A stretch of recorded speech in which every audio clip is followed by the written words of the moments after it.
So,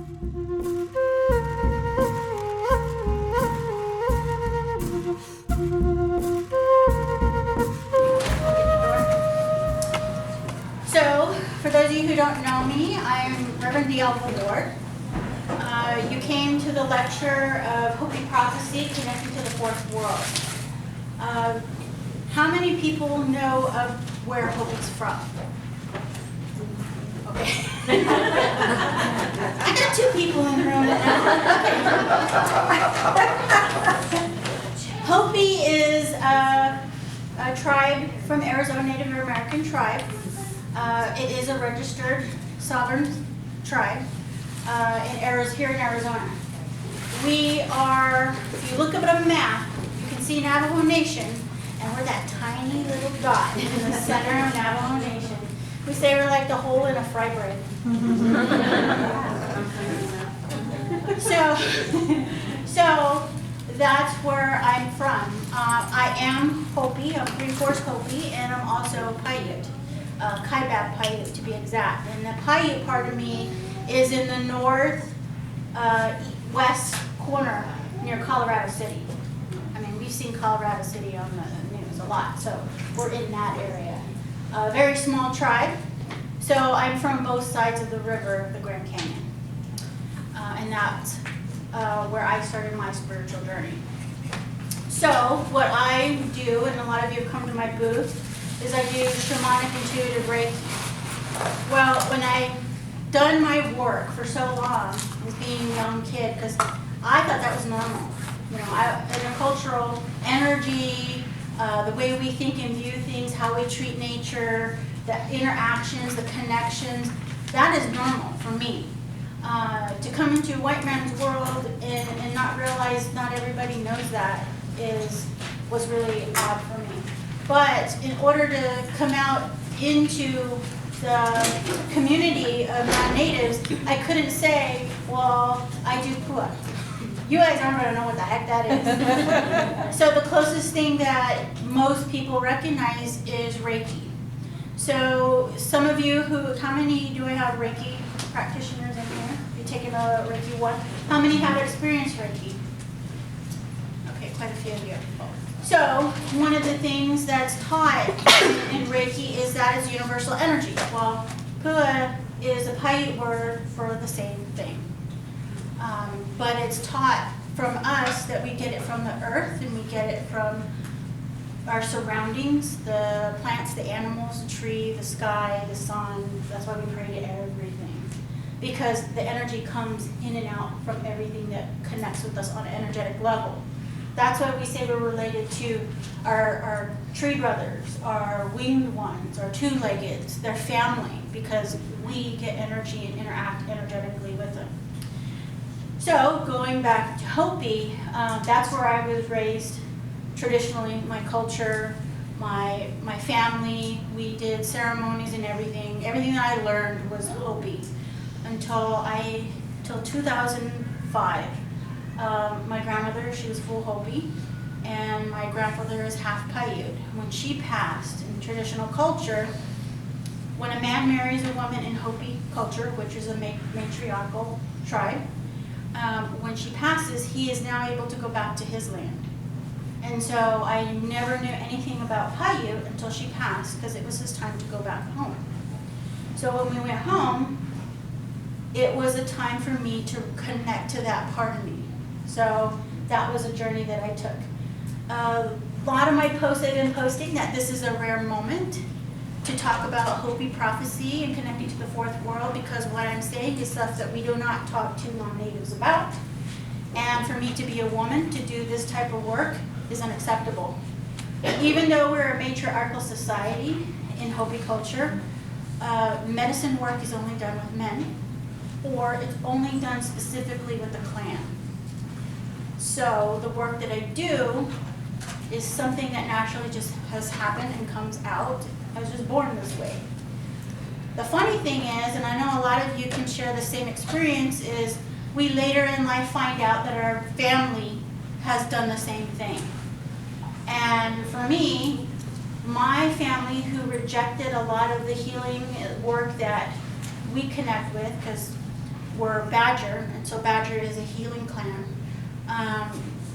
A lot of the ways that they were doing healing work made them ill, made them sick. So they refused to do it anymore, or they limited themselves from doing it. Over time, a lot of my family has passed. From my father's side, he himself thought he was going to be the medicine man in his family, and it turned out it wasn't him. A lot of information, a lot of tools that were passed down to him thought he was going to be him. But only recently, within the last year, did my dad realize it was me. He was unaccepting of the work I did for a very long time because I'm a woman. And it's not my clan to do this type of work. So it's something that has been suppressed, and my dad found out about Facebook. So now he recognized, oh my gosh, you do all this stuff. So sometimes if you guys are my Facebook friends, he will post smiley faces or, so proud of you, those things. But the things that he's not happy about, he'll call me on the phone. That's all what you post. We're not supposed to talk about that. That's not our way. And the thing is, I said, you're right, that's not your way. But my way and my journey is very different than yours. So I had to grow up and not be the little girl in front of my dad. I had to be the medicine woman I am to him and allow him to process that. So it took him quite a few years. And he finally came to me in a traditional way and spoke to me in our traditional language, which is a huge honor of acceptance from him to say, I honor you. Even though you're not a man, you possess the qualities and the gifts to do this work. And so presented me with a long eagle feather, and I have brought it once to a lecture. That's been passed down that my dad thought he was going to use. And it wasn't for him. He recognized it was for me. So his creation was to create me, to hear what my purpose is. So in the title, it's Hopi Prophecy, Connecting to the Fourth World. One of the things that I've been coming out more as owning who I am. I'm always talking about being your authentic self, and one of the things that I have recognized within myself is it's not enough to know authentically who you are. It's important to act on the authenticity, of who you are by your actions. So if I'm teaching that and preaching that, I gotta own that too. So last month was one of my times that I came out in public and say, I am a star being. I've connected with star people for a long time. They're the ones that gifted me this work. I've been many star beings in different lifetimes, and I'm here to bring that back. And that's why I understand energy as much as I can in many different complexes. That's why I can read people like computer programs. I can read the software and those who are star beings. I recognize you. You can walk into the room and I'm like, oh my God, I know what planet you come from. Oh, I know what you know. It's because it's funny, I say it's an Apple or it's a PC. So I can recognize these different things. There's different types of programs for different people who connect with the star beings. So why am I talking about star beings? It's because the Hopi prophecies that came to Hopi, and this is where a lot of Native people will be angry and upset about what I'm saying, especially my own people from the Hopi side, is they are star beings. These kachinas that are placing in ceremony are connected star beings to this planet. All these indigenous tribes have those connections to the constellations in the star, because we're all made of stardust. Now, what I'm going to say to you today, you take with you what resonates with you and you dump the rest. You do not have to accept everything that I'm saying.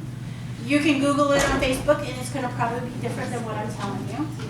I'm getting the information from my own star, from the people that communicate with me on a regular basis. It's the people who communicate with me when I'm doing healing work, when I'm doing readings, when I'm doing clear, whatever thing I'm doing, they're right there behind me, guiding me and showing me the light.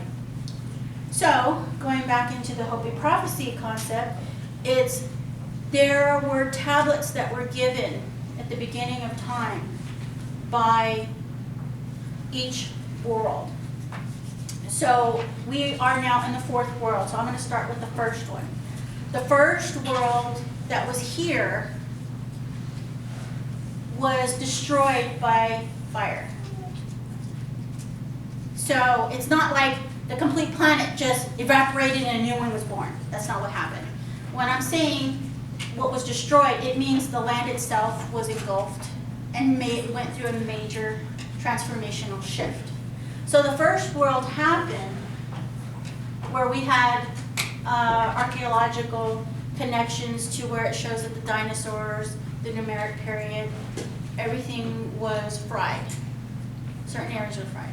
So that was the first world. So I hope you believe that was the first one. The second world came, we evolved, and then another tragedy happened, was the ice age came. Destroyed the whole planet again.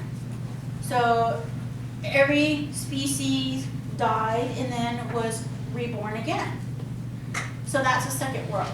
Third world was destroyed by water. A lot of people will recognize it through biblical history. In many different indigenous tribes talk about the water engulfing. We hear about Atlantis and those different types of connections. It's the same time period when all of that happened. So after that, we now have the fourth world, which is the world we're currently in right now. So one of the prophecies in, I apologize, I got to look at my thing because I have to have it in the correct order because I know some of you are writing this down and I don't want to get it wrong. So I had taken some notes. So one of the first prophecies that was told was that the white men were coming. So in the prophecy on this tablet, we don't have letters that says, "Dear humans, there's going to be some white people in wagons that are going to come and take your land." No, it's actually petroglyphs that are put on the rocks. And so when it's interpreted, it's kind of like somebody who specializes in Braille can understand those petroglyphs. So there was always somebody in the tribe who specialized in those readings and could leave that information for future people, which is called another clan who takes care of that. So on the petroglyphs, it interprets in our language, there's going to be white people invading the land, it's going to take the land, and it's going to be destroyed. So that was one of the first signs they said. The second sign was,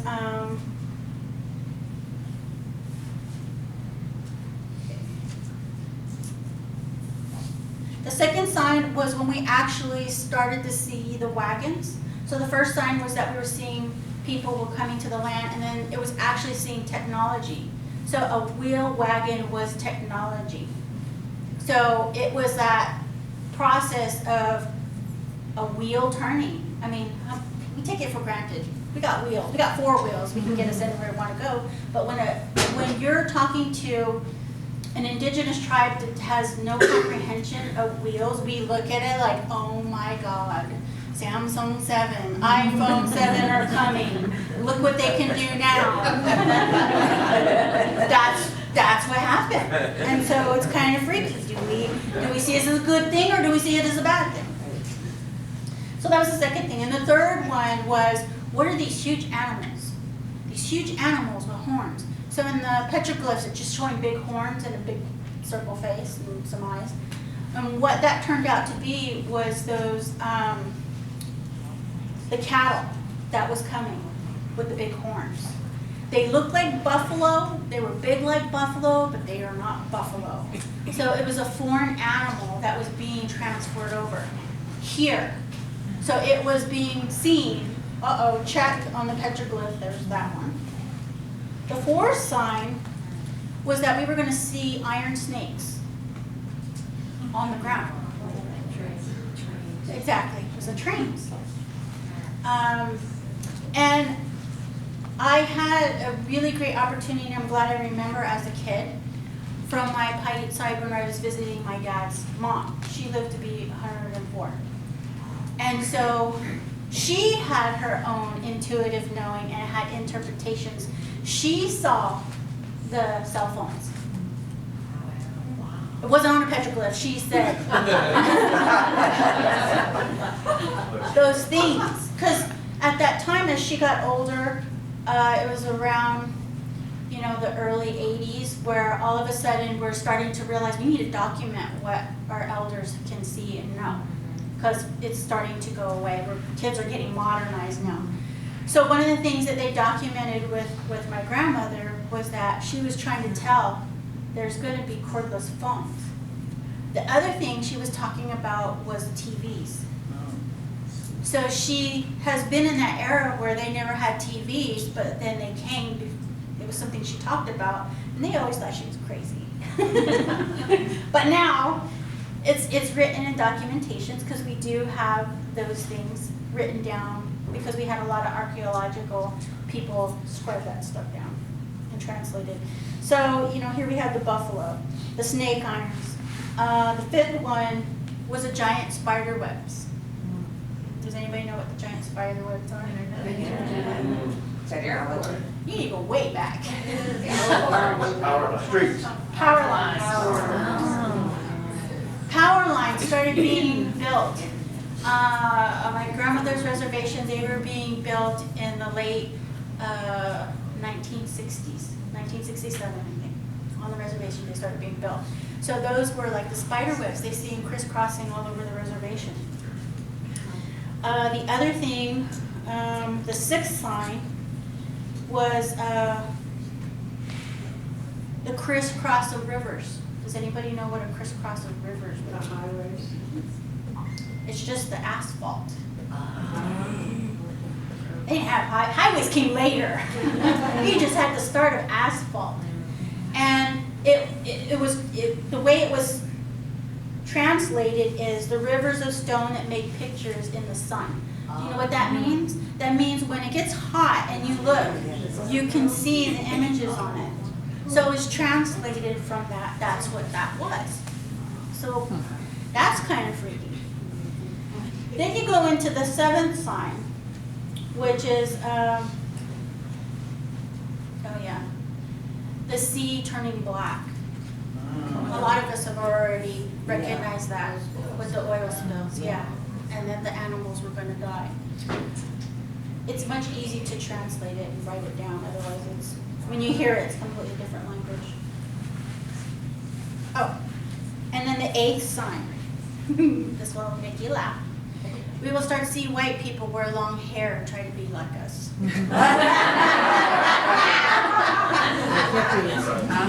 That came in the 70s. They want to learn everything we know. That was another sign, is that people are opening up to our traditions and our cultures and find us very fascinating. That's why this room is going. Yes. With white people.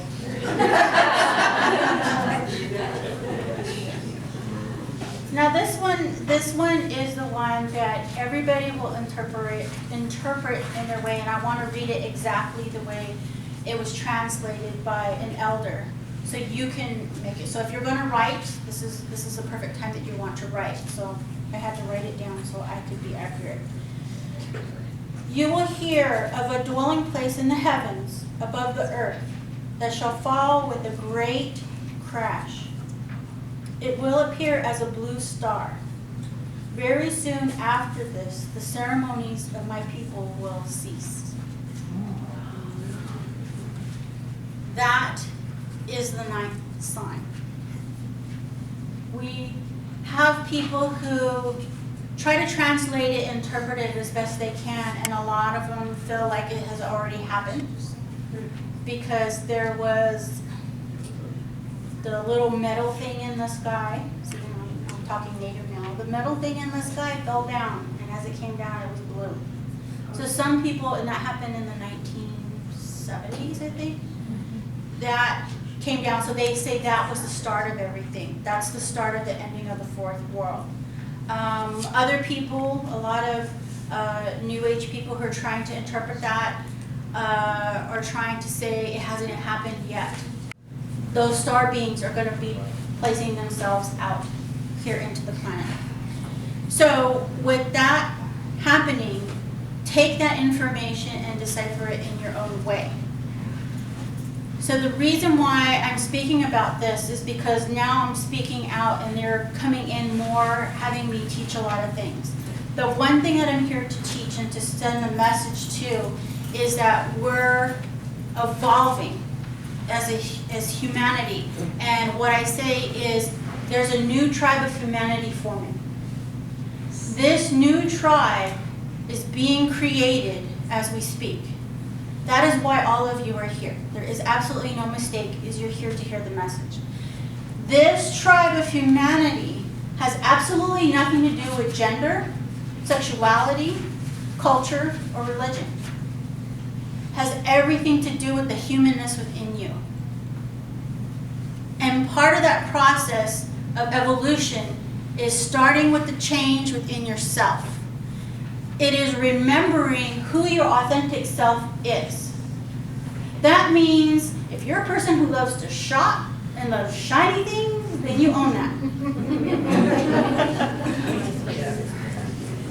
If there is a part of you, and this is the biggest thing I start seeing, and it's coming soon in one of my books, is there is another prophecy that's being told with the tablets, and it says a Bahana is going to appear and it's going to save humanity.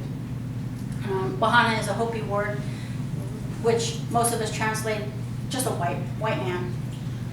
I like to put it nice.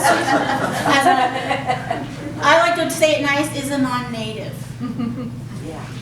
What the star people are telling me, it's not one. Many years ago, back in the early 60s, 50s, 60s, 70s, they're thinking it was Jesus Christ. But internally and with spirit, what they're telling me, it's not one man. It's a race. And that is a huge shift of transformation, is our elders who have now passed are now being reincarnated. Because just like grandparents, they put their hands on their hips and saying, we told you to take care of it. We told you to do this. And because you didn't do it, now I got to go over there and do it myself. That is why a lot of people really resonate with Native American culture. They can go to a reservation, hear and see a ceremony, and understand it internally. It brings them to tears because they know. You can go out in nature and you can hear everything taught to you. The drum, the rattle, those things connect deeply into your soul. But I will tell you, almost 98% of you will deny it. Because one of the things is, how can I own that if I don't look native? You don't look like me, so nobody's going to believe me. I'm here to tell you, you need to own that. Do not keep it in the closet, because you're our hope for humanity. You are the ancestors coming back who's going to remember those traditions and our old ways. Why do you think everybody's wanting to go be eco-friendly? Why is it we want to grow our own foods? It's because that's what we used to do. That's what we brought balance to the earth. The other thing that I want people to understand is stop separating yourself and saying Mother Earth is one being. She's not. She's encompassing all of us. Because we are made from the earth. And what we tend to do is separate ourselves. Well, I have to, I'm being drawn to save Mother Earth, and so I want to go out into nature. I want to go to these places. It's not about the actual places. It's about Mother Earth's heart, which is in our own heart. It's our centeredness. The vibration is raising, and we're getting so uncomfortable with our lifestyles, with our choices, which, by the way, there is no right or wrong choice. It's an experience you chose to experience. Own your actions, own your truth of who you are. The only person being judgy is yourself. And you're blocking that authenticity of who you are. And so if you're blocking that, how in the world is humanity going to change? We won't change until we start to change ourselves. Don't run out, try to go change our family members who don't want to listen, because that's just hitting your head up against a wall. Don't try to just create a group or an organization. Let's get all together and let's just pray. It sounds great. It's easy and simple. But the hard part is, are you actually being your authentic self every single day, every single moment, no matter where you are, the grocery store, the laundromat, in your car? Are you being your authentic self at every moment?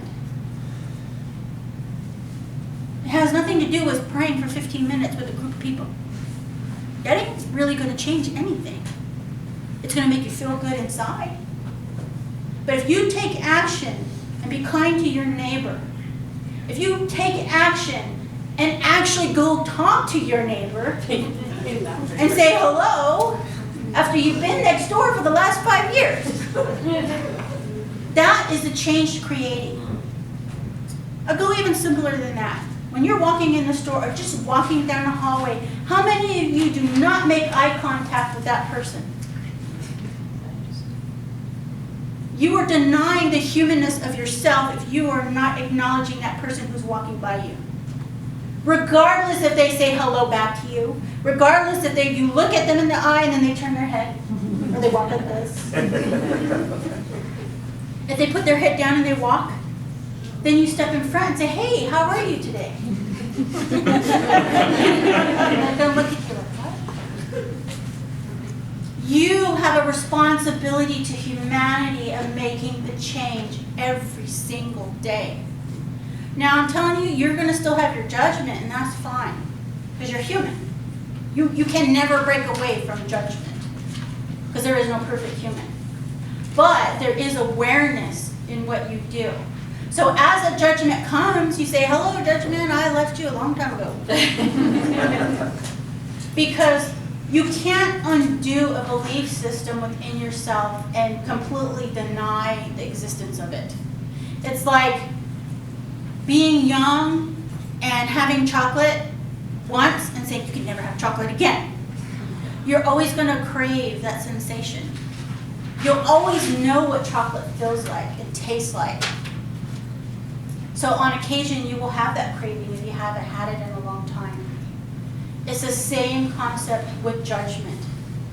You may feel, I've been doing good, I'm not judgy, I'm walking through this day, all of a sudden judgment hits you, and you're like, oh my God, what planet is going retrograde? Is it a full moon? Maybe it's the stone that I'm carrying. Maybe it's pulling something out of me. Oh my God, own the thoughts that you're having and stop blaming it on something else. The authenticity is we are our own creators and we control our own thoughts. Can we stop it? Maybe some of them we can, but you can't stop them all. It's the reaction that you have and the choices that you make and what you do it every single day. And the awareness of being very open about it. Because those of you who follow me on Facebook, I try to be as open as I can and be as real as I can. Because if I'm going to sit here and preach to you, I better darn well be doing the exact same thing I'm telling you. And I have fears and I have judgments just like everybody else because I am in a human vessel. But I have to work at it hard every day on a regular basis. And some days I fall, just like all of you. I'm not prone to it. I'm not immune to not that having to happen. So you'll recognize, and I'll post, hey, I'm taking a couple weeks off. That's what I've learned. That's what they're teaching me. I need to recuperate, rejuvenate myself. That is what everybody's going through right now. And that's the uncomfortable feeling that we're having of change. The other thing If you're uncomfortable and it's making you irritated, making you feel frustrated about something, it's a time that you need to take a look in the mirror and see why.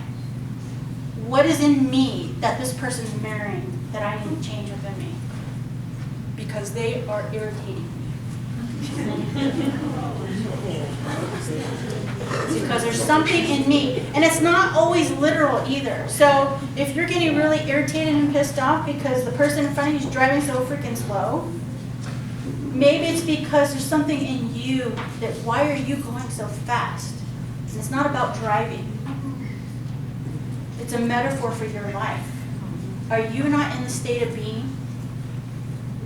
Are you in the state of being and mindfulness with every single person you're with? Or with your family? Or with your loved ones? Or with your children? Are you really in the state of mindfulness? And being in that moment? Are you honoring who they are? Are you truly loving them? When you say, I love you, do you truly mean it? Have you looked at that person in the eyes and say, I love you? No, I love you.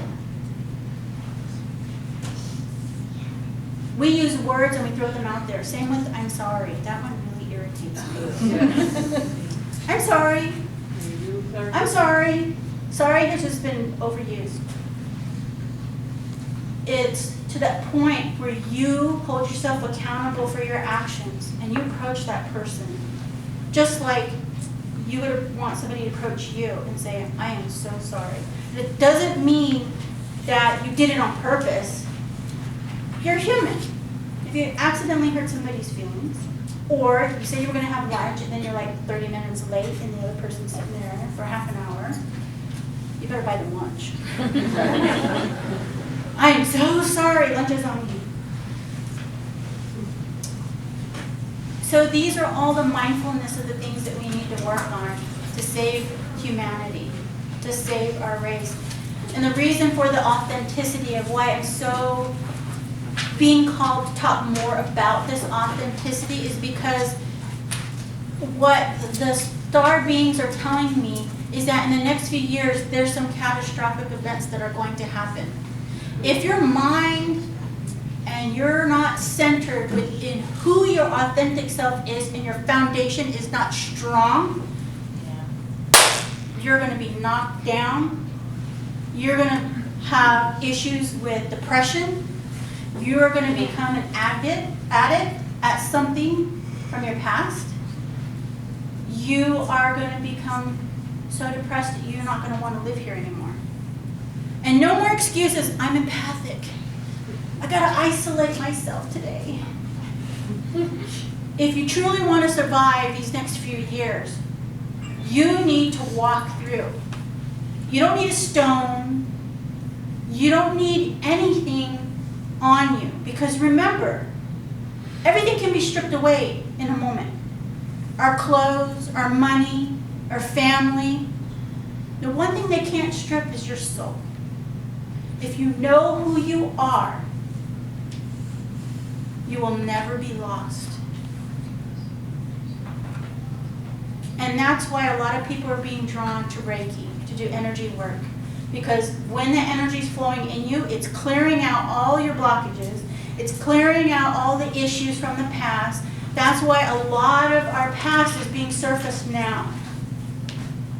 And we're like, oh, now I have to work on this and I have to work on that. So if you are a healer or some sort of practitioner in the metaphysical field, you are starting to feel it sooner than everybody else. And it's because you need to help other people. For me, a lot of things that I go through, I'm going through at least 9 months to a year before everybody else is. And that's because I'm the healer for healers to kind of help you get through your junk and say, okay, don't worry about that. It's not such a big deal. But it's, oh my God, I lost my job. I have no money. It's fine. But you really have to look at why are you so attached to it. So go home today and think of all the things you're attached to and change that word attachment to dependency.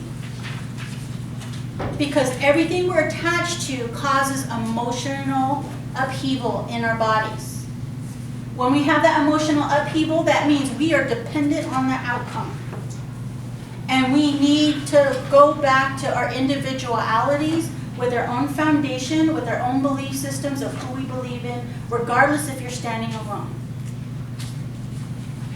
Because a leader does not follow. A leader makes way for those who are not strong enough to lead. And that's why you are all here.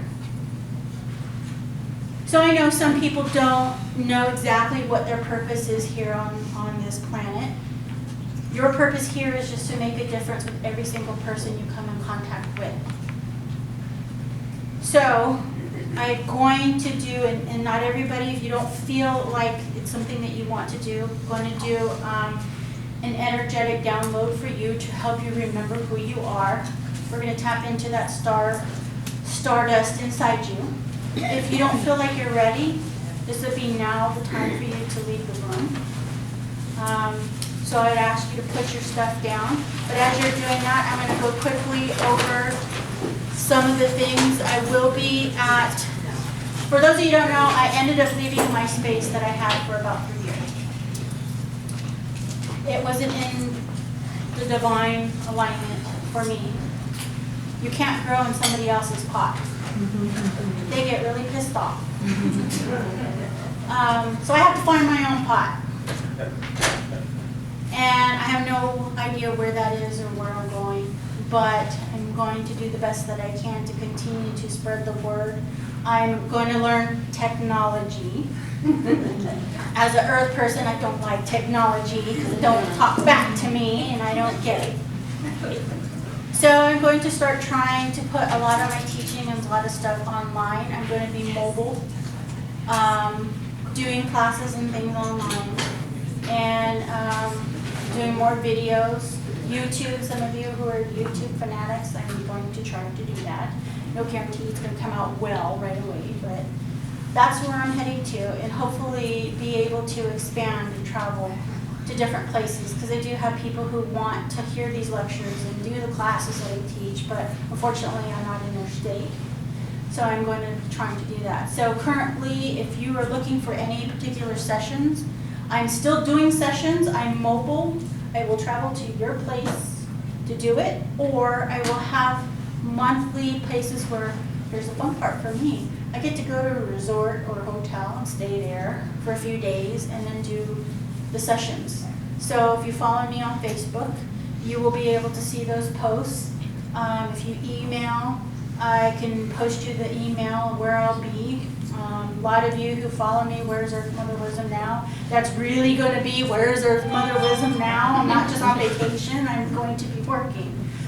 So this weekend, I'm actually going to be on 7th Street in Maryland, and I will be there Friday evening, all day Saturday, and early morning Sunday. So if you're looking for a session, an hour, half hour, prices are still the same, but I will, because you're here, offering the Galactic Awareness to help you upload a little more of that cosmic energy in your physical body. I will be offering the price that was shown here today, $50, which is traditionally $60 for 30 minutes this weekend. So if you choose to do that, you can do that as well. I know I'm sorry, I apologize, I got full really fast. And I'm not doing any sessions after the lecture, but I will be around for questions and answers over at my booth. So, I think that's about, the other thing, October 22nd. What I talked about was the new tribe of humanity. Well, I'm trying to develop a community. So, I don't have the exact location yet, but I do have the 22nd at 2 o'clock. It's going to be, the first one is going to be a little bit about me explaining a little more of this in depth. I encourage you to bring your families or your friends to come. It's going to be a potluck. It's going to be at a park. And we're also going to be doing some drumming circles. I know a lot of people have been bugging me to do drumming circle. So I'm excited. I tell people I don't do drumming because it's a cultural thing. We don't do it in the summer, we do it in the fall, because we're honoring the animals. There is a cycle of way how we do things, so when the fall starts to come, that's when we start telling our stories about animals, and we start using drumming and the rattles and things like that. So I'm once or twice a month. So pay attention to Facebook, because that's where all my information will be. My website is up to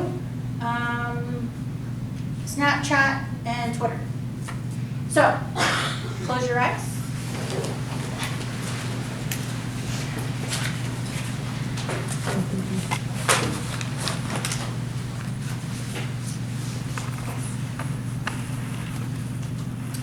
You turn the light, or do I have the light?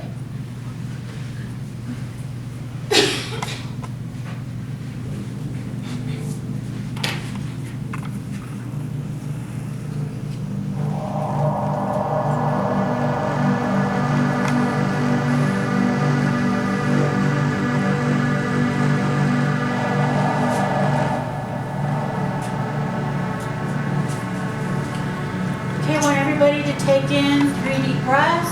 Breathe in through your nose. Exhale through the mouth. Breathe in. Exhale. Breathe in all the positive energy and push out any lingering thoughts, any lingering emotions. Relax the jaw, drop your head, let go of the shoulders, let go of the tension in the body.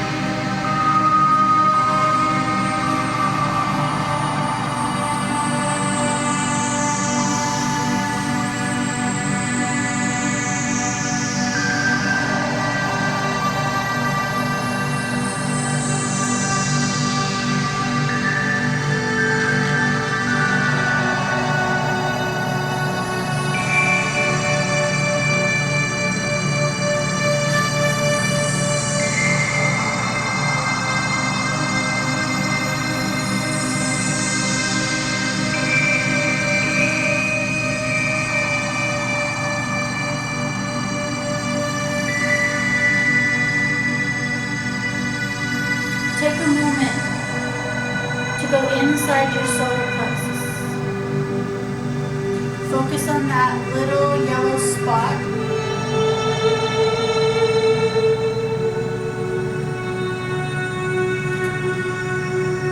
And it looks yellow around the orb. Inside this yellow orb is a small, tiny star. It's the most illuminating star that you've ever seen.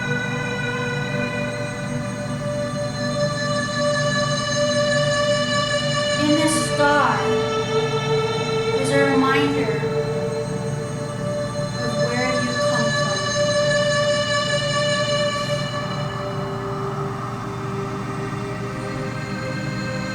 And this star holds the key to your happiness and your peace.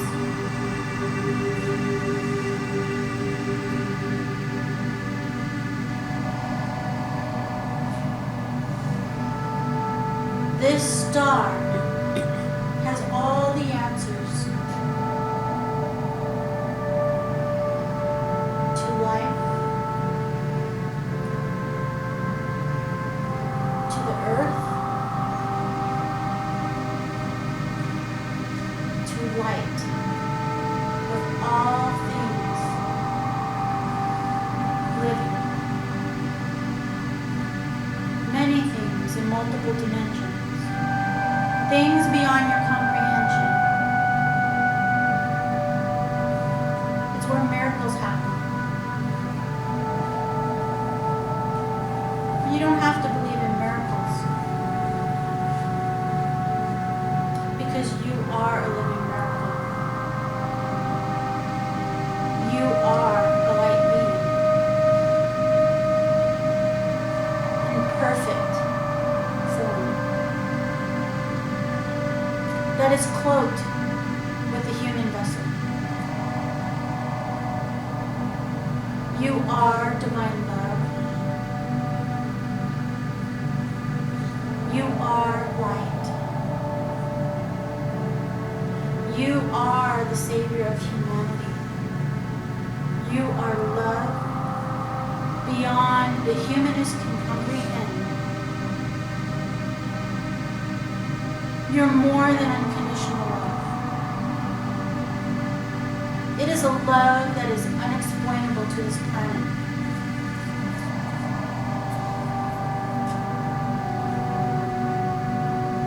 You are here on a specific mission. On this mission, you are here to find your light family. People who are like-minded like you, who embrace you with open arms for who you are, not just for a light being, for the individual willing to walk the path that you walk. All the pain in your life, the disappointments, the guilt, the suffering, the judgment. You are such a love being that you said, I will take this mission and experience that and learn about the humanness of humanity so that I may be here to bring peace and love to this planet. Because those before me have destroyed it in the humanist actions. I'm here to raise the vibration with a simple smile, with a simple hug, with a simple breath, with a simple exchange of kindness.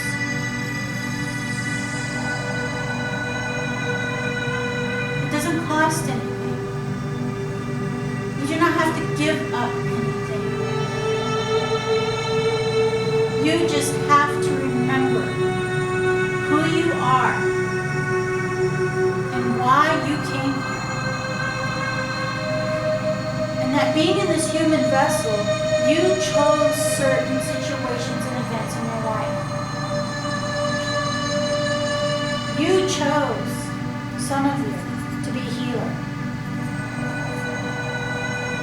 You chose to speak out for others who couldn't speak. You chose to be a leader. So own that. Own that leadership role.